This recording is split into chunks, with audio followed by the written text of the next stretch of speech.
I appreciate that, Eddie, and I was planning on saying this before we even get it up here. We're approaching on 4 months now being here, and one thing I want you all to know is that not without the grace of God. All right? Yes, I went to school, I went to Harding to get a degree in preaching, but not without the grace of God. Yes, I married Michaela, but not without the grace of God. Yes, we are here right now, but not without the grace of God. Yes, I preach, I teach, but not without the grace of God. Right? So I appreciate that, Eddie, but man, that's all him, right? That's all him. To begin the sermon, I have a question for you all. How did you all learn obedience as kids, right? I've heard many older folks talk about their, I guess you could almost say horror stories or whatever, about how they were disciplined by their parents. So maybe a quick raise of hands, if this rings any bells, go find yourself a switch, right? Oh yeah, that raised a lot of raise of hands, yeah. Go find yourself a switch. Maybe a wooden spoon, perhaps. Anybody? Yeah, a wooden spoon. A belt. Yeah, just a bare hand, right? Now, I've never caught in a wooden spoon. I've never, had to go pick a switch. I've, got a belt in a hand a few times. I've been disciplined by my parents. But let me tell you, not a single one of those I just listed were the worst forms of discipline I ever received from my parents. So let me tell you about the worst. See, there was a time when my mom, I was maybe 8 at the time, she was taking me to Kohl's, if you know what Kohl's is, to go get some clothes for school. And so she wanted to get me a pair of jeans, right? She wanted me to look nice for school, so she wanted to get me a pair of jeans. And as we were looking for jeans, if you remember at Kohl's, there was a time when sometimes pairs of jeans would come with a toy.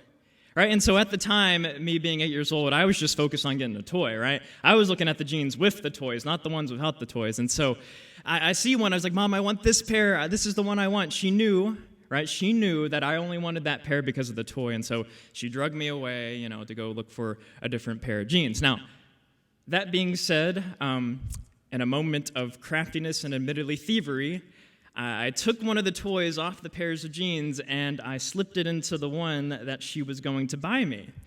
All right, and at the time I thought this was a good idea, okay? And so we check out, my plan works, we get home, I get the toy and we get the jeans, and then she sees me. She sees me playing with the toy. It was a tech deck. If you know what a tech deck was, it was just a little mini skateboard. And so she sees me with the toy, and she says in probably the most stern voice I've ever heard her speak in, Aaron, that really didn't come with the jeans now, did it? And it's like, I tried to convince her, no, Mom, it did. I promise you this came with the jeans. And then, oh my goodness, this was the worst. She dragged me to the car. She put me in the car. We drove to Kohl's, and she said, you know what? I'm going to take you to that return counter, and you're going to tell them exactly what you did. And so I'm here sobbing, crying, Mom, I'm sorry, I didn't mean it, crying. And then she takes me to the return counter, and I tell them what I did, and I apologize. Now, let me tell you, that was by far the worst form of discipline I ever endured. Yeah, I've been whooped. Yeah, I've received, the belt a few times, but man, that was painful. Right, painful because of the shame I felt for being caught, truthfully, for being caught for stealing, and also the shame for breaking trust with my mom, right? So I don't know what kind of forms of discipline you've received, but here's the thing about obedience, right? Oh, I decided from then on to obey the command not to steal, right? But why? Why do you think from then on I decided at the time as a child I decided not to steal? Was it because I just wanted to do the right thing?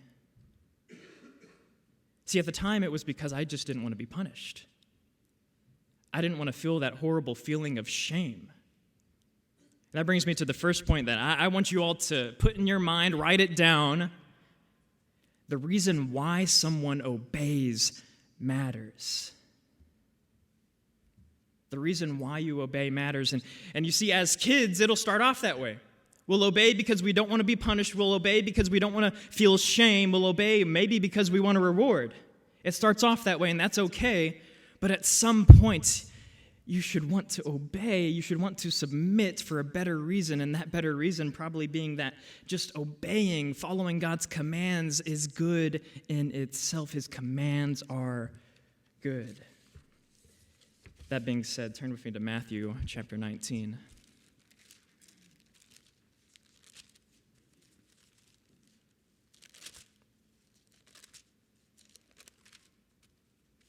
Matthew 19, verses 16 through 17. This will set up our passage in Philippians. And behold, a man came to him, saying, "Teacher, what good deed must I do to have eternal life?" So he's focusing on a reward, right? What should I do? How should I obey to receive a reward? And Jesus said to him, "Why do you ask me about what is good? There is only one who is good. If you would enter life, keep the commandments." Notice something very important about these two verses here. Jesus takes the emphasis off what is good and puts it on who is good. See, as a Christian, when we consider God's commandments, our first focus should not be on the commands. It should be on God. Right? We should first be concerned about who is good and not what is good, because quite frankly, who is good determines what is good. And so we're called to obey. We ought to obey God's commands, but the issue is we haven't. And because we could not obey God's commands, someone had to die. That someone being Jesus came down and died because of our disobedience, because of our sin. And of course, this is something that's really been held by all civilizations throughout human history, that when a wrong is done, someone has to pay for that wrong. And so Jesus, he paid for our sin debt. He paid because we were disobedient. And now I know what you may be thinking. You say, "Oh, yes, Aaron, I get that. I get that Jesus paid for our debt, but aren't we still called to obey in Christ?" Now, the short answer is yes. For the longer answer, let's turn to Philippians chapter 2. Philippians chapter 2, we'll first look at verses 12 and 13.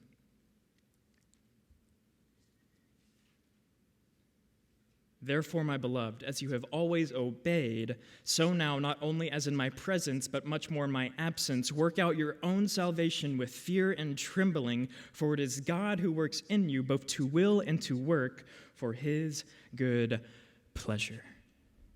Now, we all know obedience, for the most part, has been thought of as just following commands, following rules, right? That's what we usually think obedience is. But here's one thing I want you to know about obedience. Obedience is not just following rules. Now, the word here used for obey, it can also mean submit. And so what I want you to notice in these two verses is that obedience is more about who you submit to and not what you submit to. So again, look at verses 12 and 13. Now, it helps to realize in verse 12 there are parenthetical commas. And so essentially the text inside those parenthetical commas are just a side note. So reading verse 12 without that, it says, "Therefore, my beloved, as you have always obeyed or submitted, work out your own salvation with fear and trembling." Now, here's a question for you. Do you think this submission, do you think this obedience Paul refers to here is just talking about obedience to commands? Look at verse 13. "For it is God who works in you both to will and to work for his good pleasure." What's the opposite of willing and working for God's good pleasure? Disobedience. It is God who works in you to will and to work for his good pleasure. You see, this submission, this obedience Paul is talking about here is not just, I'm doing the right things, I'm following God's commands, I'm following the rules. No. This is about who you submit to and not what you submit to. You see, true obedience is submitting to God so that he can work in you to will and to work for his good pleasure. Now, notice something else in these verses. This kind of submission, it's tied to salvation, as he says, "Work out your own salvation with fear and trembling." As you've always obeyed, work out your own salvation. So this kind of submission, submitting to God, is tied to salvation. Salvation in a few senses. Salvation in the sense that eventually we'll be in the presence of God in eternity. And salvation in the sense that we have salvation now. That God works in us to will and to work for his good pleasure. You see, that's a part of salvation. Look at 1 Peter. 1 Peter chapter 1, verses 1 and 2.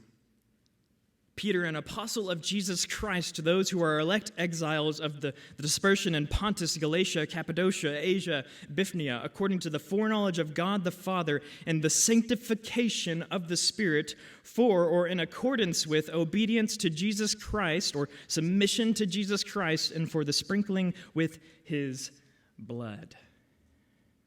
And the sanctification of the Spirit, for or in accordance with obedience or submission to Jesus Christ, and for sprinkling of his blood. You see, as a result of submitting, as a result of obeying Christ, we receive sanctification from the Spirit, which means we are made holy, which means we are changed.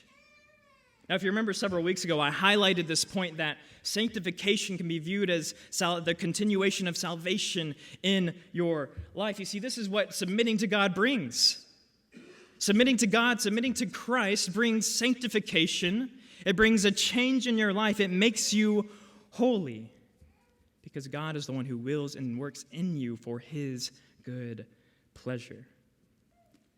But in this passage in Philippians chapter 2, we see there's an issue here, an issue that might threaten their submission to God. So verses 14 through 16 says this: "Do all things without grumbling or disputing, that you may be blameless and innocent, children of God, without blemish, in the midst of a crooked and twisted generation, among whom you shine as lights in the world, holding fast to the word of life, so that at the day of Christ I may be proud that I did not run in vain or labor in vain." I'm sure we've all grumbled before, like when we, catch a whooping from our parents. Grumbling, right?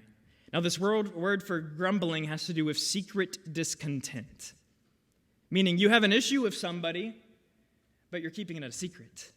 You're not going to that person to work out whatever issue you have. And then the word for disputing here is not just a disagreement. The word translated as disputing has to do with heated disagreement. When you have feelings of resentment for someone. You see, to be Christians, to submit to God, we cannot display this kind of grumbling or disputing. We cannot hold grudges, and we should not be resentful to one another, because if we are grumbling, if we are disputing like this, then we are not lights in the world. So what purpose does not grumbling and disputing serve anyway? As verse 15 says, "That you may be blameless and innocent, children of God, without blemish, in the midst of a crooked and twisted generation, among whom you shine as lights in the world." You see, if you hold those kind of grudges, if you feel resentment to your brothers and sisters in Christ, then you are no different than the world. On the contrary, we're to be lights. So here's a question for you: what do lights do? Lights expel and they expose. Being lights of the world mean when we are truly a light, whatever in our life is evil, whatever is sinful, will both be expelled and exposed. But of course, to be this light, as this text says, we got to be holding on to that word of life. That word of life. And I'm sure you know who this is in reference to. This is in reference to Jesus, holding on to Jesus. Take a look at John. John chapter 1.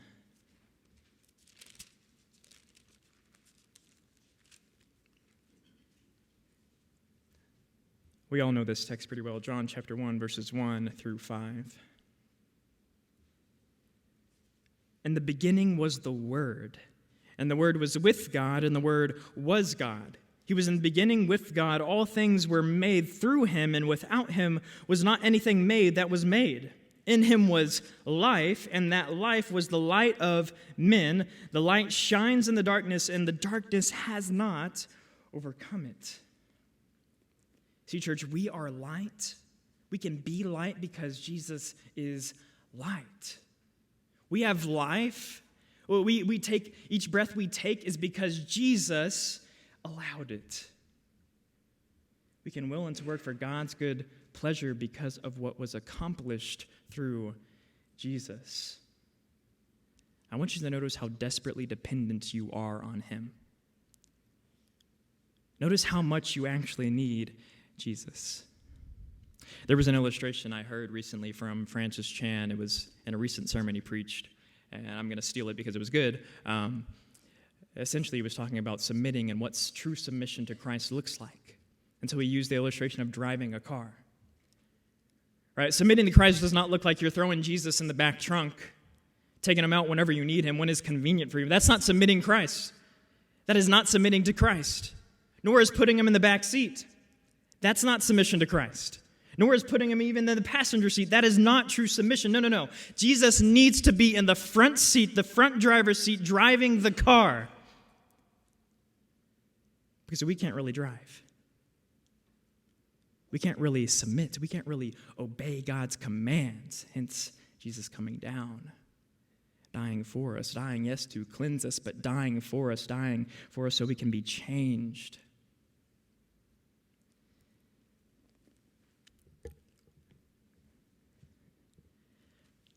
It took me a long time to realize how much I needed Christ.